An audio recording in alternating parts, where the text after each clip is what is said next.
এরপরে প্রশ্ন করেছেন ঈশিতা হাসান, আপনি লিখেছেন আমার একটি শিশু সন্তান আছে, জন্মের পর তাকে দেখতে এসে আত্মীয় স্বজনরা টাকা দিয়েছিল, সেসব টাকা আমি খরচ করে ফেলেছি, এটা আমার জন্য জায়েজ কি না, এটার প্রকৃত মালিক কে? বনশিতা হাসান, এর উত্তর হলো যে শিশু যে সমস্ত গিফট পায় সেগুলোর মালিক শিশু। যদি শিশুর অভিভাবক তথা বাবা মা তারা অভাবী হন, তাহলে সেক্ষেত্রে শিশুর যে গিফটের টাকা বা সম্পদ যেগুলো সে পেয়েছে সেগুলো থেকে শিশুর জন্য খরচ করতে পারেন, অর্থাৎ শিশুর জন্য যা খরচ করলেন সেটা নিজেরা কাটাকাটি করলেন। ধরুন আপনি 20,000 টাকা হাদিয়া পেয়েছেন বা 50,000 টাকার জিনিসপত্র উপহার পেয়েছেন, তাহলে শিশুর জন্য এর চেয়ে বেশি খরচ ইতিমধ্যে করেছেন, তাহলে আপনি এটা রেখে দিতে পারেন যদি আপনি গরিব হন, অভাবী হন। আর সেটা যদি না হয় তাহলে সেক্ষেত্রে শিশুর সেই টাকা বা উপহার সেটা আপনার জন্য রাখা জায়েজ নাই, বরং সেটা আপনি রেখে দিবেন, শিশু বড় হয়ে তাকে তার সম্পদ বুঝিয়ে দিবেন।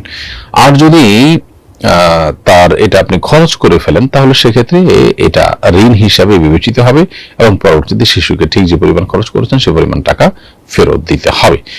ইসলামে এই লেনদেনের বিষয়গুলোকে একেবারে স্পষ্ট অবস্থান আমাদেরকে নিতে বলে। বাবা এবং সন্তান আমরা তো সবাই এক এরকম মনে করে যে যার সম্পদের উপর যা ইচ্ছা তা খুশি করবার কোনো সুযোগ কিন্তু নেই।